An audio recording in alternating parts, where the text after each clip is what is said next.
Hello. Hello, all. This is gonna be a messy one. Let's get right to it. There's gonna be people dropping left and right. Guys feel a little selfish at that suggestion. Not everybody's stuck in a war.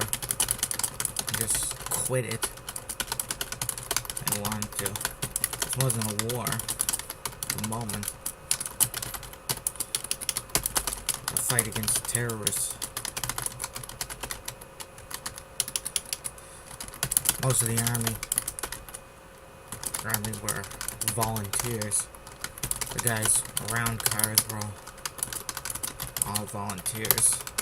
Funnily enough. And now, the terrorists probably were too.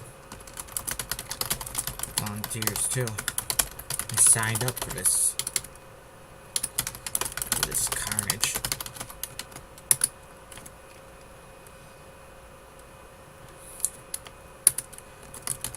Vanley, since he, I was a 100mm, watched the flank behind near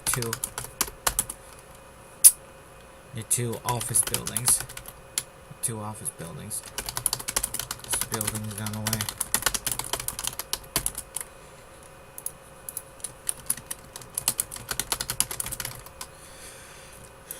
Two office buildings down the way. His diligence was rewarded with an appearance by two golems, enemy golems, both in sharp gray camo, without much in the way of blotches or colored blotches. It was mostly a solid color for each, like you'd see on a car. Not that Vanley had seen many sharp gray cars in his life. The attackers were from both 10 meter away, 15 meter away. Gotcha. Vanley muttered. Coming through the cannon scope, firing 2 shots. First missed. It seemed like a common thing for Vanley. The second hit the first golem squarely in the chest. Fellow's chest burst open, outward in flame and smoke, and he staggered backwards. Somehow the damn cockpit wasn't destroyed, even though pretty much everything around it was. And the cockpit's link to the various control systems was still intact, requiring a second and third shot from Vanley. Second shot missed. No, that should be third and fourth.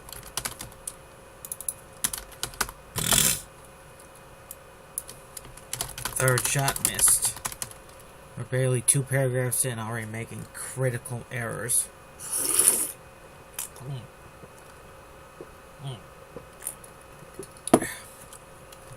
So much better at spotting mistakes in other people's stuff than mine. Maybe I should have listened to my college professor. It said I should have been an editor.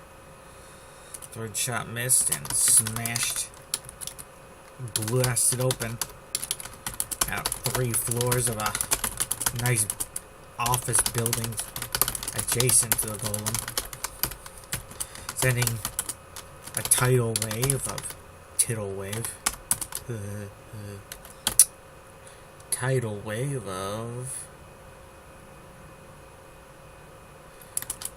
broken glass through the day air. Had there been any people on the ground, that would have been cut to ribbons. Many people been on the ground where that wave fell. They would have been cut to ribbons. But the waves of glass were no problem for the golems in their path. Shot number 4 pegged the enemy golem right about the cockpit, vaporizing the tiny human inside and sending a shockwave through the interior, which crumbled like a human body. Somehow had its skeleton ripped out. Now, the golem corpse tumbled backward, and exploded, and there were a few nasty explosions through the interior, but nothing grenade-like that might have caught the other enemy golem, who had been squeezing off 80mm shells all this time. This time in Van Lee's direction. Both had 80mm cannons, ATT-46 types, I should know.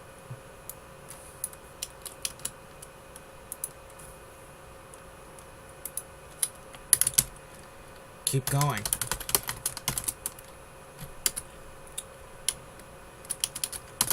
Come on, family yelled at the golem, surviving golem.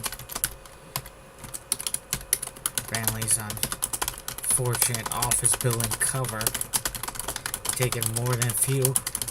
It's one shot from crumbling to nothingness when Van Lee's shells finally smashed through him. Finally hit the second golem, and he reacted like a rifleman, struck through the chest by some high-powered rounds.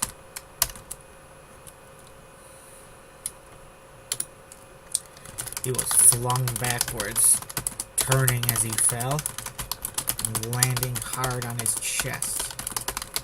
Fire started erupting from his backside. There was a hideous explosion that dismembered the torso while leaving the limbs mostly intact but smoking. I only imagined salvageable limbs getting recycled and put on some intact golem torso down the line, like some kind of Frankenstein-like experiment. Frankenstein. Nice. Did I mention old Frankenstein earlier? Yes, I did. The Mary Shelley, I don't know how many books she wrote, but she wrote one that lived through the ages. I think it was about 200 years before anyone made a movie about it, because movies didn't exist back then. So it seems kind of strange to me that, if it was today nobody would probably have the resolve to take a 200-year-old book and turn it into a film. They have trouble adapting books that came out 10 years ago. Van Lee. Got 2. Van Lee yelled. Call me back when you get to 50, kid. Came and replied with that bravado that seemed to possess him when he was in the middle of the hunt. They men had exchanged shots with 3 golems, killing 2 of them with his 80mm, Both had fallen. Both had been struck about the abdomen and collapsed forward. Their systems shutting down on him.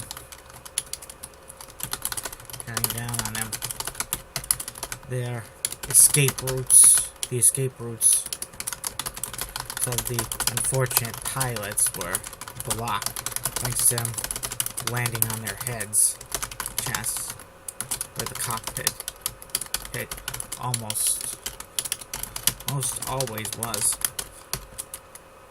They might be rescued later, might be. The third golem came in, exchanged shots with, eventually retreated unharmed, but was soon moving on the flank, to try and get it at Vanley and some other friendlies, including two new ones who were moving up to join the fray. Came and took shots at the fellow, which went wild. He switched to semi-auto mode with his cannon aimed more carefully. Like when he caught a glimpse of the golem's backside, he fired off 5 shells in quick succession, each one finding the golem, but his suit didn't explode on him. Instead, started smoking. Fire, black smoke, churning out of seemingly every opening possible. Like it was a house on fire. Churning, that's churning. What's current? Is churning a word? Unfortunate golem is burning from the inside out. The fire rapidly pushing through, pulsing through the interior, collecting around the cockpit. The unfortunate pilot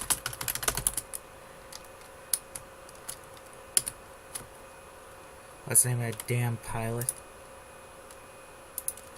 Braz Modin Milner knew what was happening. My suit's been compromised. Braz yelled to his comrades. But it is still functioning in a radio link. I'm on fire in here. Get out of there. His commander, Togi Ak, yelled. I can't. The door isn't functioning. Brad screamed and was coughing and was panicking. Clearly panicking. A moment later, things went bad, from bad to worse. Don't feel too bad for Braz, folks. He's a terrorist scumbag. You don't want to feel bad for terrorists, do you?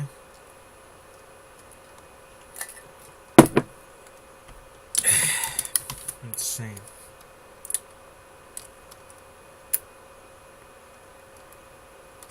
Fire is coming in now, Braz yelled.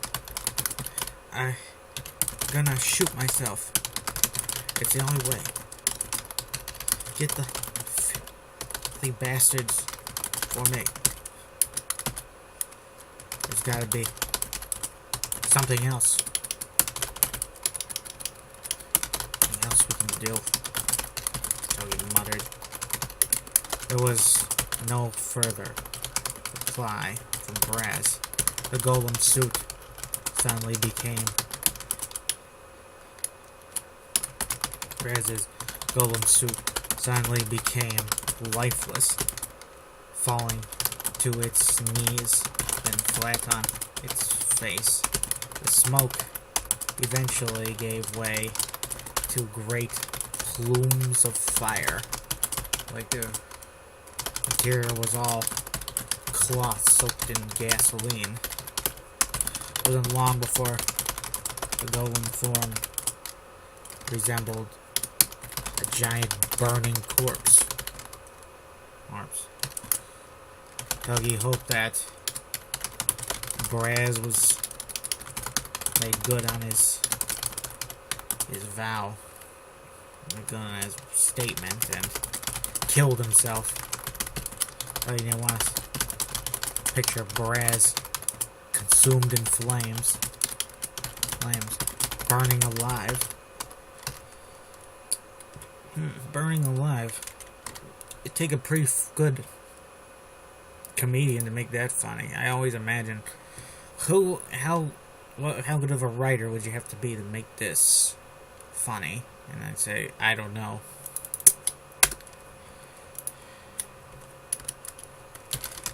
Get the bastards. Braz growled. He died a hero of the Jade people. A true Jade warrior. Elsewhere in the fight, on the flank, Root, Gork, Zaza found himself attacked not by golems, but by, at least not directly at the moment, plenty of stray shells coming his way. What's with all the activity on the street?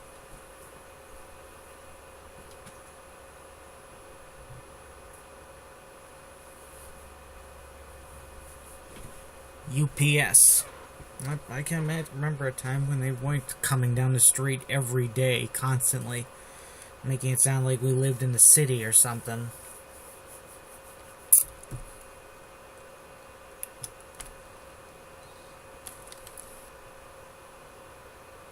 Let's see. Also, used to have planes going overhead like for a whole summer, but then they stopped doing that because I guess somebody complained. Now I guess it's like the Simpsons, they fly over the houses of poor people. When you pay what we do in taxes around here, you probably deserve to have an airplane-free zone. Now you just have little drones up in the air occasionally. What the hell was I talking about? Again? Oh yeah. But by conventional forces on the ground. 2 half-tracks. 2 heavy tanks opened up on Gork, accompanied by half-tracks. By 2 half-tracks. Half-tracks with 200mm guns. Guns mounted on the tops. They all opened up at once, peppering and bringing ruin to Gork's cover. Gork, unflustered, returned fire with his 80mm shells, ripping apart tank number 1, which erupted in flames. The flames and took on the appearance of some big ugly box. That it looked like it was pulled apart by some kid.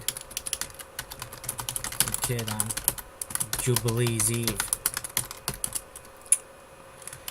The other tank, heavy tank, kept squeezing out shells, winging Gork about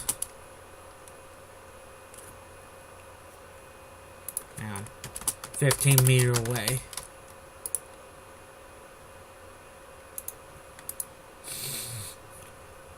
I heard in World War II about ships blasting at each other from 15 miles away. How can you even see something that far away? Conventional forces on the ground. Gork about the right shoulder.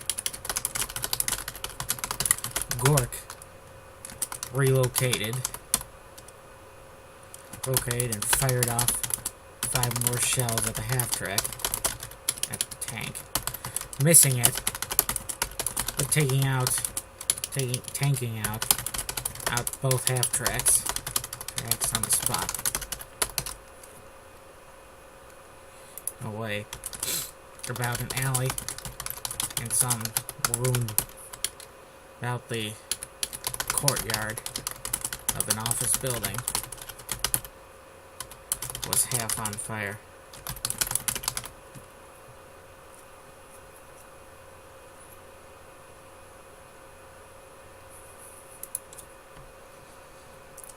Their crews probably didn't know what hit them.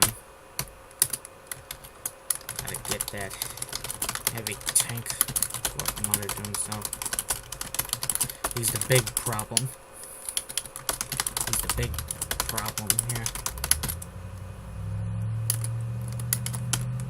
2 shells finally killed that beast. Metal beast. Ripping the couple off. Bang it skyward. Not that far. It probably weighed about 10 tons.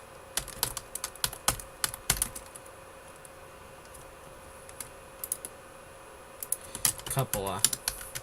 That's another thing to folk check on. Turret.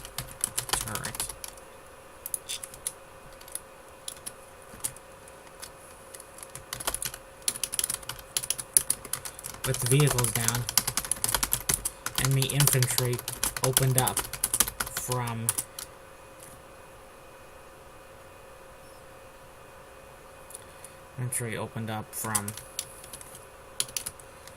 that burning office building. A few rocket launchers, a few rockets fired from infantry rocket launchers, not vehicle mounted, flew his way as well. They missed by a mile. Gork returned fire. The shells were ripping through those floors and abruptly silencing those infantrymen. If any of them survived, they were not eager to.